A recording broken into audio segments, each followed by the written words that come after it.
Атырау облысының әкімі Махамбет Досмұхамбетов тиісті орган басшыларын жинап, коронавирустың екінші толқынына қатысты сақтық шараларын арттыруды тапсырды.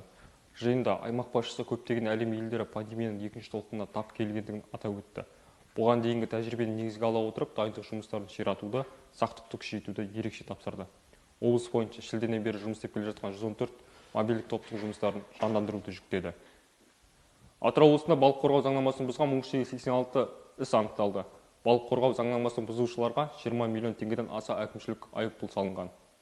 Атырау облысының әкімі Махамбет Досмұхамбетов құзырлы мекеме басшыларымен жер телімдерін беру, елді мекендер шекараларын белгілеу бойынша атқарылған жұмыстар есебін тыңдады. Аймақ басшысы жауапты тұлғаларға жоспарда тұрған атқарылар істерді мерзімінде орындауды жүктеп, басқа да бірқатар тапсырмалар берді. Атырау облысының әкімінің орынбасары Бақытгүл Хаменованың төрағалығымен кәмелетке толмағандардың істері және олардың құқықтарын қорғау жөніндегі облыстық комиссиясының отырысы өтті. Жиында полиция органдарына есепте тұрған балалармен жүргізілген жұмыс, медициналық әлеуметтік есепке алуды ұйымдастыру мәселесі айтылды. Сондай-ақ жасөспірімдердің спортпен шұғылдануға жасалған жұмыстар талқыланды.